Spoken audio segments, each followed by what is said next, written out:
Assalamualaikum warahmatullahi wabarakatuh. Perkenalkan, nama saya Rasyad Al-Fajri dengan NPM B1A 025149. Saya berasal dari kelas C. Dalam kesempatan ini saya ingin memenuhi tugas hukum pidana, yaitu tentang infografik materi penyertaan. Langsung saja ke videonya. Penyertaan. Penyertaan adalah keterlibatan lebih dari satu orang dalam melakukan suatu tindak pidana. Terdapat dua bentuk penyertaan. Yang pertama, si pembuat atau dader adalah mereka yang melakukan, yang menyuruh lakukan, dan yang turut serta melakukan perbuatan. Yang kedua, pembantu atau medeplik 3 adalah mereka yang sengaja memberikan bantuan pada waktu kejahatan dilakukan. Dari bentuk penyertaan tersebut dibagi lagi. Yang pertama, pembuat atau dader dibagi menjadi pelaku atau plager, adalah orang yang melakukan sendiri perbuatan yang memenuhi rumusan delik atau tindak pidana.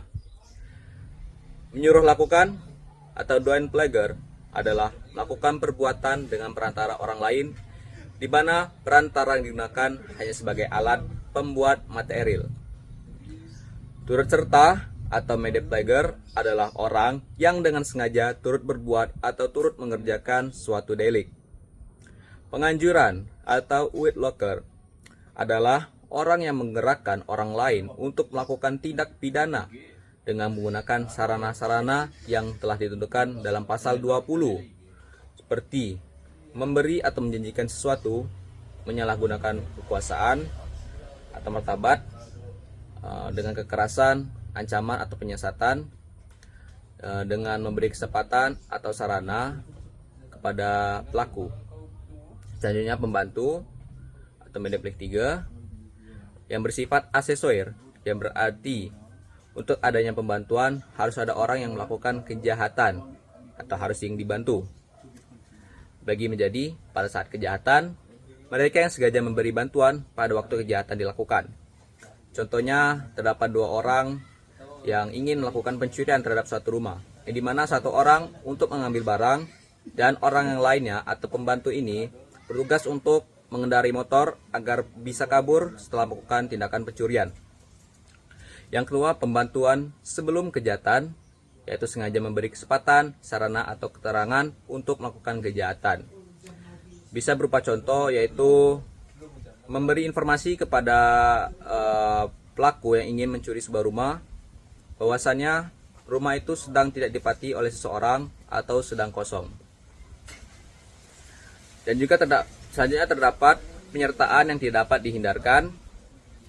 Terdapat dalam pasal-pasal. Yang pertama, pasal 149 yang berisi menyuap, membujuk seseorang untuk tidak menjalankan haknya. Lalu pasal 238 berisi membujuk orang untuk masuk dinas militer negara asing. Pasal selanjutnya 279 berisi bigami. Pasal 244 berisi perzinahan. Pasal 345 berisi menolong orang lain untuk bunuh diri. Dari contoh-contoh yang telah saya sebutkan, tindakan tersebut baru dapat terjadi jika ada orang lain atau kawan yang berbuat. Apabila kawan berbuat itu tidak ada, maka tindak pidana tersebut tidak dapat dilakukan. Dalam penyertaan terdapat pasal-pasal. Pasal yang pertama, pasal 20, yaitu penyertaan tindak pidana seorang dapat dipidana jika 1. Melakukan sendiri tindak pidana, 2. Menyuruh orang lain memakai alat untuk melakukan tindak pidana, 3. Turut serta melakukan tindak pidana, 4. Menggerakkan orang lain dengan cara memberi atau menjanjikan sesuatu, menyalahgunakan kekuasaan, kekerasan, ancaman, penyiasatan, atau memberi kesempatan, sarana, atau keterangan. Selanjutnya pasal 21, yaitu pembantuan tindak pidana seseorang dapat dipidana sebagai pembantu jika sengaja memberi kesempatan atau sarana untuk melakukan tindak pidana atau memberi bantuan saat tindak pidana dilakukan. Terdapat ketentuan tambahan. Yang pertama, tidak berlaku untuk tindak pidana yang hanya diancam denda. Hukuman maksimal pembantu yaitu 2/3 dari ancaman pidana pokok. Mungkin itu saja yang dapat saya paparkan dari pernyataan infografik yang telah saya buat. Sekian, terima kasih. Wassalamualaikum warahmatullahi wabarakatuh.